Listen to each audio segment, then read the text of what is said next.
Il y a Mathias et la Révolution. Le mot révolution dans le titre a une majuscule, c'est parce qu'il s'agit de la Révolution française. Bon, c'est celle-là dont il s'agit. Et en fait, j'ai eu envie de faire un livre où tout le monde, dans le livre, évidemment c'est un côté de fiction, se réfère à la Révolution française. Alors le fait est qu'on venait de publier, enfin en tous les cas pendant l'été 2012, j'ai relu un livre qui m'avait beaucoup marqué quand j'étais étudiante, qui est La Révolution française d'Albert Mathiez. Et bon, j'ai vraiment vécu le même enthousiasme que j'avais éprouvé au moment de la lecture. Et je sais pas, c'est un peu parti de là, avec aussi le fait qu'on a publié à ce moment-là, Éric Hazan a publié une histoire de la Révolution française, bon, avec beaucoup de questions. Et donc j'ai commencé un peu à penser autour de ça. En même temps, bon, j'écrivais, je finissais d'écrire Déplace le ciel. Donc il y avait tout de même l'idée du mouvement, du déplacement, du changement, bon, qui était extrêmement présent pour moi. Et aussi le fait du contexte, il faut quand même parler du contexte un peu accablant, bon, où on était, c'est-à-dire vraiment une espèce d'impasse de ce capitalisme néolibéral, il faut l'appeler par son nom, et j'ai eu envie de voir qu'est-ce que ça donnait concrètement, des idées de changement qui s'appuieraient sur des choses qui ont réellement existé, puisque ça a réellement existé. Et voilà, c'est un peu parti de là. J'ai voulu écrire un roman, un récit qui se passe aujourd'hui même, bon, à Paris, puisque à la fois c'est une ville où j'habite, que je pratique, que j'aime, et qui après tout était aussi un haut lieu de la Révolution française, même si bien entendu c'était pas du tout le seul lieu. Et alors, j'avais déjà commencé à écrire quand s'est passé une chose, bon, en fait, moi je crois beaucoup au hasard, j'ai remarqué que le 20 mai, bon, c'était le 20 mai 2013 exactement, était un lundi. Et ça a fait tilt dans ma tête, si on peut dire, puisque le lundi 20 mai, alors là, 1968, il y avait grève générale dans toute la France. Et j'étais enfin, en même temps, je venais de lire, puisque j'avais lu l'histoire de la Révolution et commencé un peu à regarder de près, que le 20 mai 1795, qui était à part ça le premier prairial, il y avait eu des émeutes. Bon, dans Paris, manque de pain, etc. Et les gens avaient envahi, le peuple parisien avait envahi l'Assemblée nationale en disant, enfin en criant, du pain et la Constitution de l'an 1. C'est-à-dire en fait la Constitution de 1793. C'est-à-dire qu'on était en pleine réaction thermidorienne, c'était après la chute de Robespierre, etc. Et bon voilà, ça se passait comme ça. Donc alors que bon, je commençais à écrire et à trouver les personnages, mais j'ai décidé que ça se passerait dans une journée qui était la journée du 20 mai.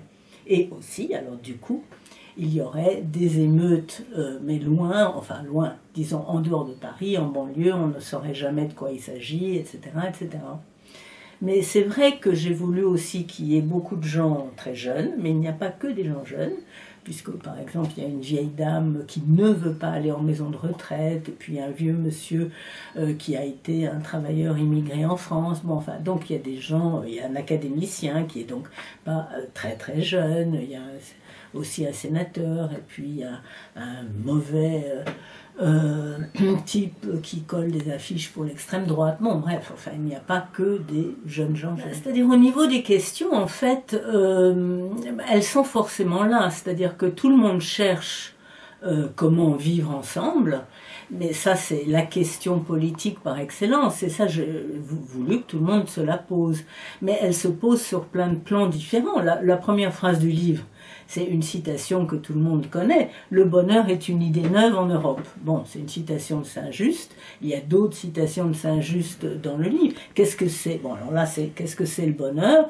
Mais aussi bien, il dit, Mathias, puisqu'il s'agit de lui, se rappelle un peu plus loin la phrase régner est une folie, nul ne peut régner innocemment. Bon, la folie en est trop évidente, c'est aussi une phrase de Saint-Just.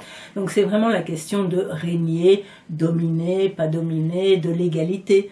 Et l'égalité, il y a tout un passage où un professeur de lycée, M. Martin, demande à ses élèves, qui sont d'ailleurs en train d'étudier avec lui les sans-culottes, qu'est-ce que c'était les sans-culottes, et donc la question du tutoiement, citoyen, tu veux ceci, tu veux cela, eh bien, qu'est-ce que c'est cette égalité? Comment on peut la penser concrètement?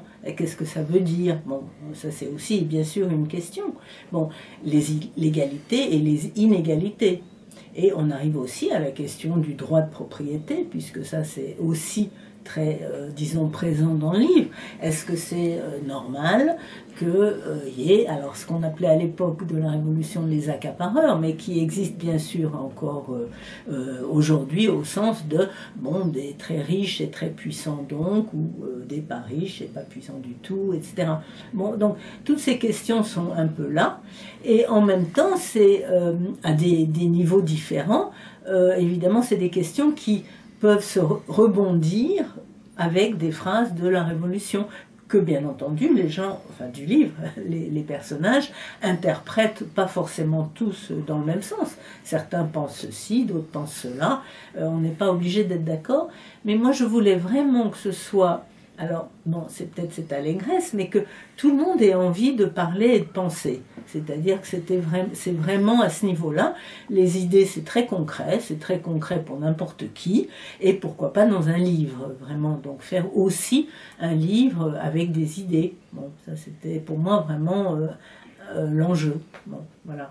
C'est pas un appel à la révolution parce que au sens où personne ne sait très bien comment faire, c'est-à-dire tout le monde connaît des choses, a des idées, lutter contre les multinationales par exemple, qui veulent mettre des brevets sur des savoirs qui existent depuis longtemps chez des paysans en Amérique latine ou en Inde. Bon, comment faire? Bon, il y a des luttes qui ont abouti, il y a des luttes qui ont échoué, mais surtout il n'y a pas du tout d'unité, de fédération des luttes. Bon, et ça c'est aussi évidemment une question, c'est un enjeu. C'est-à-dire comment on peut faire contre un système qui maintenant semble dire rien n'est possible, il n'y a qu'à continuer comme on est. Mais les gens, nous, on n'a pas envie de continuer comme ça. Donc c'est vrai que c'est pour ça aussi que c'est évidemment une journée pré-révolutionnaire, et le pré, après tout, peut durer, peut ne pas durer, ce n'est pas une journée révolutionnaire directement. Ça serait irréaliste. Donc c'est comme ça dans Paris, là. Une des premières rues, c'est la rue Monge, et donc on parle de Monge, à la fois qui a été un inventeur, un homme de la Révolution, etc. Et un ami du maire de Paris, Pache. Je pense que c'est des choses, c'est intéressant de le rappeler parce que ça donne une sorte d'épaisseur. Et en même temps, le fait que c'est vraiment dans Paris, dans des rues parisiennes, c'est une sorte de plancher justement très réaliste, puisque ça existe, c'est comme ça, pour prendre de la distance, pour pouvoir, disons, aussi trouver un écart, pour parler de quelque chose, qu'on invente, qu'on imagine, mais qui n'est pas vraiment là encore. On va dire que la dernière scène se passe dans un hôpital, et effectivement, en banlieue, il y a eu des émeutes, et on croit comprendre que c'est parce qu'il y a eu un mort dans un hôpital, donc quelque chose de très grave. Et donc on parle aussi de la question du service public, où est-ce qu'on en est, l'égalité des soins, mais est-ce que c'est encore ça? Enfin, le privé, le public par rapport à ça. Où va-t-on de ce point de vue-là? Ça touche évidemment tout le monde, parce que il y a des discussions dans l'autobus, les gens prennent la parole, il y a des discussions dans la rue, mais parce que ça se passe réellement comme ça, c'est-à-dire tout le monde a un peu ça dans la tête. Ça, je crois que c'est important. J'avais vraiment envie d'essayer de saisir quelque chose qui montre que les enjeux vraiment très importants et et vraiment à inventer sont très présents. En fait, la nostalgie, bon, ce n'est pas quelque chose qui me convient vraiment. Bon, et en effet, je pense que ça va plutôt avec l'académicien qui déplore bon, que la culture française, peut-être, on n'y accorde plus assez d'importance et ce genre de choses. Il y a tout de même un personnage qui n'est pas jeune, qui est une dame d'un certain âge ou d'un âge certain, le personnage de Louise, là, dans le livre, qui a vécu 68 et qui, dès le début du livre, en parle exactement à Mathias, le héros qui, lui, est à fond dans la Révolution. Bon, donc il y a, et elle n'est pas particulièrement nostalgique, elle est simplement, elle dit d'ailleurs cette phrase qui n'est pas de moi et qui n'est pas non plus une citation de la Révolution, mais de Maurice Blanchot, la Révolution n'a jamais lieu une fois pour toutes. Bon, c'est-à-dire, c'est quand même l'idée que oui, il y a toujours un mouvement à trouver, à inventer, à trouver comment, des formes pour ça. Et ça, je crois que elle dit, enfin c'est pas elle qui le dit, mais il y a une autre phrase qui revient, là bon c'est moi, mais c'est un peu une lecture de la Révolution, qu'il y a beaucoup de révolutions dans la Révolution, c'est-à-dire que ça n'est jamais finalement une chose simple, et la Révolution française, il y a eu beaucoup de courants à l'intérieur, et certains qui allaient plus loin que d'autres qui voulaient s'arrêter, etc., etc.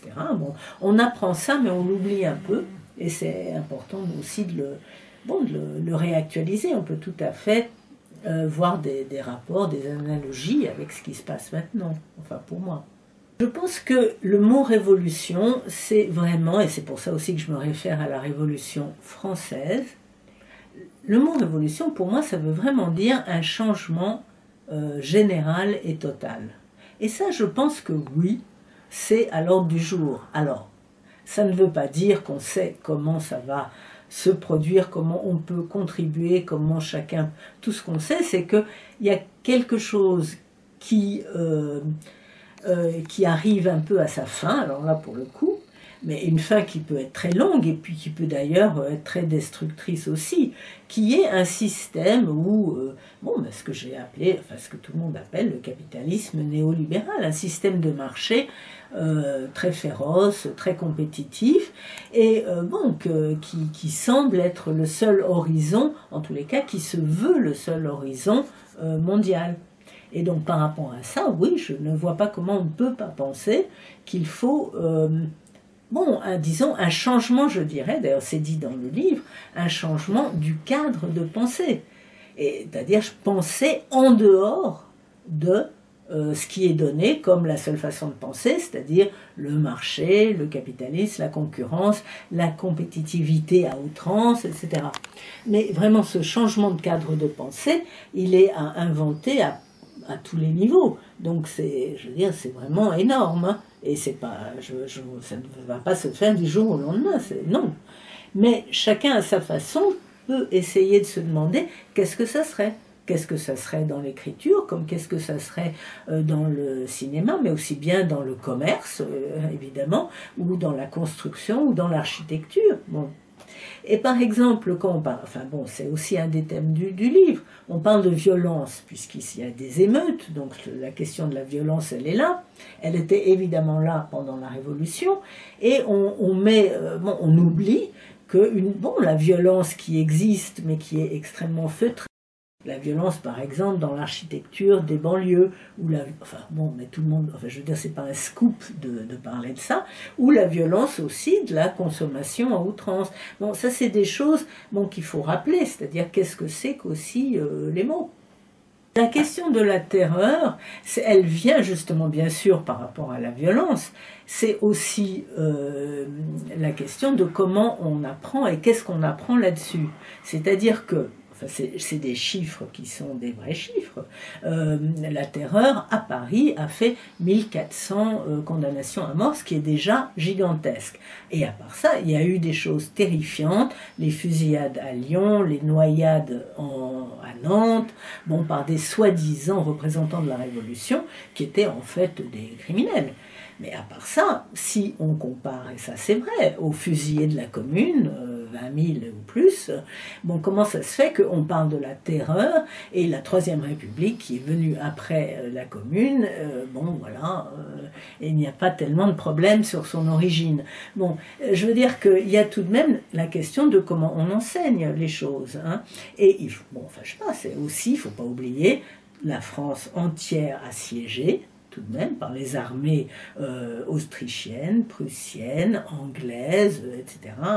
Voilà. Bon, sans parler de la guerre civile en Vendée. Donc, je veux dire, c'est juste pour dire, bon, voilà, c'est pas du tout un point de vue sanguinaire, bon, et de défendre une quelconque terreur, etc.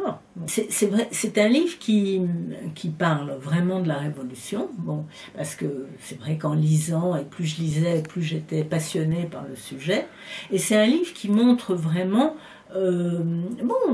toute l'invention qu'il a fallu faire, bon, et toutes les choses qu'il ont fallu penser, bon, mais tout azimut, les hommes, les femmes, les maîtres, les esclaves, bon, le marché, le droit de propriété, mais aussi bon, le droit à l'existence, qui est bon, il faut que tout le monde puisse bon, avoir ce droit à l'existence. Bon, ça c'est Robespierre qui dit bon, le premier des droits de l'homme, c'est le droit à l'existence. Bon, donc vraiment quelque chose qui fait qu'on peut vivre vraiment une vie et qu'on ne soit pas ni dans la misère, ni dans le malheur. Et tout ça, c'est des choses qui évidemment ont mis très longtemps bon, dans l'histoire française, pour être élaboré et pensé, et bien sûr ça vient du 18e et même d'avant, bon.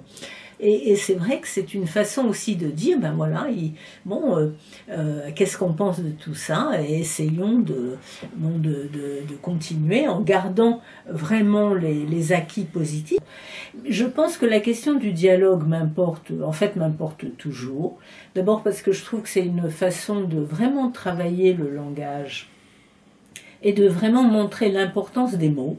Bon, enfin, parce qu'un dialogue, ça peut être bon et ça peut être horriblement mauvais. Si c'est une simple reproduction de ce qui existe, c'est totalement ennuyeux. Bon, ça s'entend au théâtre, mais ça se lit aussi, bon, dans n'importe quel récit ou roman. Et donc là, c'est vrai que le dialogue, ça m'intéresse beaucoup. Et il faut quand même dire que parler et dialoguer et avoir un vrai dialogue, c'est aussi, je sais pas comment le dire autrement, une sorte de anti-bof, qui est après tout ce qui est un peu souvent le mood dans lequel on peut être en ce moment. Oh là là, bon, et puis c'est même pas la peine de parler. Alors que un dialogue, un vrai dialogue, c'est quand même quelque chose où c'est important d'écouter, bon, d'entendre et de répondre, et bon, il y a un autre en face, enfin bref, c'est quelque chose d'extrêmement vivant et stimulant. Donc c'est vrai que oui, ça m'intéresse beaucoup.